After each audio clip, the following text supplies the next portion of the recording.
حرا پہاڑی پر چڑھ کر کے اعلان فرمایا، کیا ہے لوگوں، اگر میں تم سے یہ کہوں کہ اس پہاڑی کے پیچھے ایک ایسا لشکر ہے جو تم پر حملہ کرنے والا ہے، کیا تم میری تصدیق کرو گے؟ کیا تم میری بات مانو گے؟ لوگوں نے کہا ہاں کیوں نہیں، ہم تو وہ ہیں جو آپ کو صادق و امین سمجھتے ہیں، ہم تو وہ ہیں کہ آپ کو میں نے کبھی بھی جھوٹ بولتے ہوئے نہیں دیکھا ہے، آپ تو وہ ہیں جن کے پاس ہم اپنے روپے پیسے رکھتے ہیں کیونکہ آپ کبھی خیانت نہیں کرتے ہیں، آپ تو وہ ہیں کہ آپ کو میں نے کبھی شراب کی طرف جاتے نہیں دیکھا، آپ تو وہ ہیں کہ ہم نے ہمیشہ آپ کے ذریعے سے تمام بہن بیٹیوں کی عزت کو بچاتے ہوئے دیکھا ہے، لہذا آپ جو بھی کہیں گے ہم آپ کی بات کو ماننے کے لیے تیار ہیں۔ آقا عالم صلی اللہ تعالی علیہ وآلہ وسلم نے فرمایا تو پھر میں جو کہوں اسے سنو، قولوا لا الہ الا اللہ تفلحوا، لا الہ الا اللہ محمد رسول اللہ پڑھو کامیاب ہو جاؤ، لا الہ الا اللہ محمد رسول اللہ پڑھو کامیاب ہو جاؤ گے۔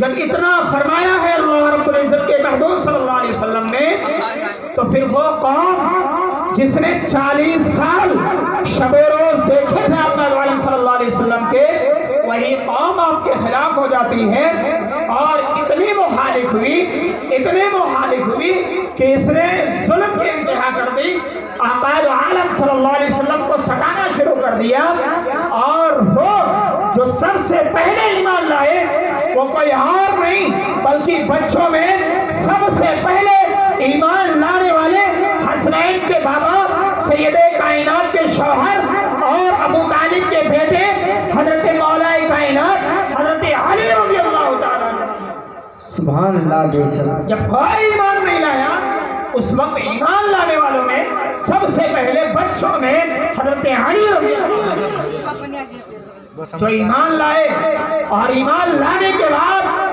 پھر جو ہے کہا یا رسول اللہ علیہ السلام آپ کا کوئی ساتھ دے نہ دے میں آپ کا ساتھ دینے کے لیے بے شک، نعرہ تکبیر، نعرہ رسالت، مسلک اعلیٰ حضرت، ذکر امام حسین، نعرہ تکبیر، میں آپ کا ساتھ دینے کے لیے تیار ہوں۔ کون تھے حضرت علی؟ ابھی بچپن کا عالم ہے، اور بچپن کے عالم میں نحیف و ناتما کمزور، لیکن ایسے جہالت بھرے دور میں بھی حضرت مولا کائنات مشکل کشا خیبر شکن شاہ زمن حضرت علی رضی اللہ تعالیٰ نے ساتھ دیا ہے، اور پھر اس کے بعد میں جو اسلام پھیلتا رہا،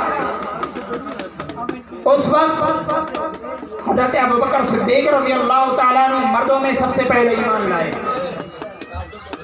آپ میری طرف توجہ دیں، میری طرف، کہ آپ ماحول کو جو ہے بگاڑے نہیں، توجہ کے ساتھ بات سنیں تب بات سمجھ میں آئے گی، ورنہ کوئی مطلب نہیں نکلے گا، نہ ہمیں بلانے کا نہ یہاں آپ کو بیٹھ کر کے نیند خراب کرنے کا۔ اگر آپ بیٹھے ہیں تو پھر آپ پوری توجہ کے ساتھ گفتگو سماعت کریں۔ حضرت ابوبکر صدیق رضی اللہ تعالیٰ عنہ یہ ایمان لاتے ہیں، کتنا پرفتن دور تھا، آج تو ہر جگہ پر مسلمان نظر آتے ہیں، ہر جگہ پر ایمان والے ہیں، لیکن وہ دور ایسا تھا جو صرف چند گنے چنے ایمان والے تھے۔ خاتون میں یعنی عورتوں میں سب سے پہلے ایمان لانے والی خدیجۃ الکبریٰ حضرت سیدنا خدیجہ الکبریٰ رضی اللہ تعالیٰ عنہ ہیں، جو سب سے پہلے عورتوں میں ایمان لائیں، اور ایمان لانے کے ساتھ ہی ان کے پاس جتنا بھی مال و دولت تھا سب کچھ راہ خدا میں خرچ کر دیا۔ کہا یا رسول اللہ علیہ الصلوۃ والسلام، اگر میرے پاس بہت پہاڑ جتنا برابر بھی سونا ہوتا سب کا سب راہ خدا میں خرچ کر دیتی، اور میں رب کی رضا حاصل کر لیتی، میں آپ کو خوش کرتی ہوئی نظر آتی۔ بے شک سبحان اللہ. حضرت خدیجہ الکبریٰ حضرت ابوبکر صدیق ایمان لائے. جب آپ ایمان لائے ہیں لوگوں کے درمیان یہ ہنگامہ ہوا کہ ابو بکر ایمان لے کر آ گئے ہیں. حضرت ابوبکر صدیق نے یہ اعلان فرما دیا کہ میں ایمان لے کر آ گیا ہوں اور میں محمد رسول اللہ کا کلمہ پڑھنے لگا ہوں. پھر ابو جہل نے اتنا ستایا کہ ایک موقع پر نہیں بلکہ بار بار جو بھی موقع سے میسر آتا حضرت ابوبکر صدیق کو وہ ستاتا، یہاں تک کہ کوئی بھی موقع نہیں چھوڑتا. ایک موقع ایسا آیا کہ آقا دو عالم صلی اللہ علیہ وآلہ وسلم کے ساتھ حضرت ابوبکر صدیق موجود تھے. آقا دو عالم صلی اللہ علیہ وآلہ وسلم نے لوگوں کو دین کی دعوت دی، لوگوں کو اللہ رب العزت کی طرف بلایا.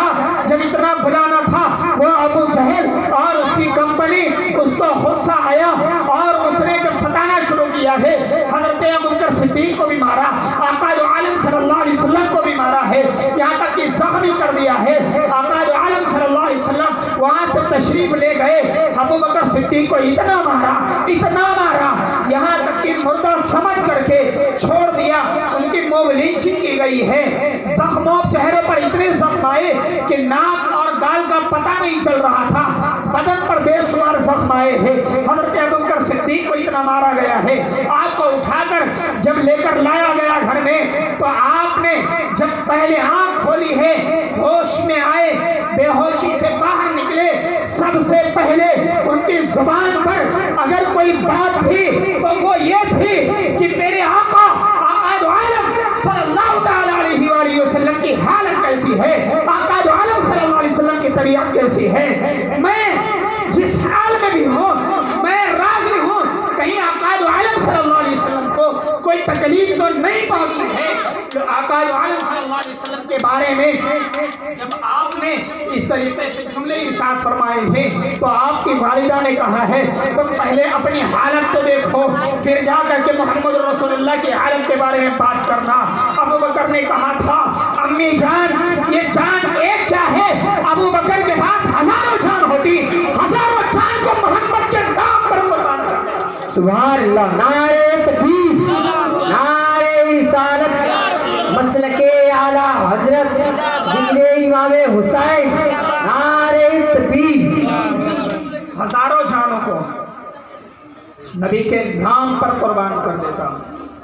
جب ہوش میں آئے تو آپ نے کہا مجھے آقا دو عالم صلی اللہ علیہ وسلم کو دیکھنا ہے، مجھے اپنے محبوب کو دیکھنا ہے. پھر آپ کو کندھوں پر اٹھا کر کے بارگاہ رسالت امام نے پیش کیا. آقا دو عالم صلی اللہ علیہ وآلہ وسلم نے دیکھا تو آپ کے آنسو جاری ہو گئے اور آقا دو عالم صلی اللہ علیہ وآلہ وسلم نے دست مبارک بلند فرما کر کے اور پھر دعا فرمائی ہے، ثابت قدمی کی دعا فرمائی. اور جو ظلم و ستم آپ کے یاروں پر ہو رہے تھے ان کے حوالے سے یہ دعا فرمائی کہ مولا تبارک و تعالی ان کے پائے استقلال میں مزید طاقت عطا فرما. یہ صحابہ کرام ہیں جو ایمان لاتے اور سب سے پہلے ان کو آزمائشوں کے بھٹی سے گزرنا. حضرت بلال رضی اللہ تعالیٰ عنہ ان کے ایمان لانے کا واقعہ آپ نے دیکھا، بہت سنا، لیکن دیکھیں یہی حضرت ابوبکر صدیق ہیں. حضرت بلال رضی اللہ تعالیٰ عنہ کو ان کا آقا امیہ بن خلف جن کی غلامی میں یہ تھے بہت مارتا، صرف اور صرف اس وجہ سے کہ یہ نبی کا کلمہ پڑھتے تھے، لا الہ الا اللہ محمد رسول اللہ. کام تو امیہ بن خلف کرتے تھے لیکن زبان اور دل کے اندر اگر کوئی سبب تھی تو نبی پاک کی سبب تھی.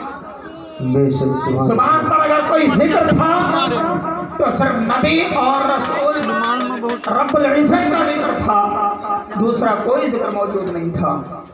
حضرت بلال آپ کی پیٹھ پر کوڑے برسائے جاتے، چمڑے نکل جاتی، ریتیلی زمین پر لٹایا جاتا. عرب کی سخت گرمی 50+ ڈگری، اتنا سخت دھوپ، ایسے سخت دھوپ میں ان کو لٹایا جاتا اور صرف اسی پر بس نہیں کیا جاتا بلکہ سینے پر بھاری پتھر رکھا جاتا اور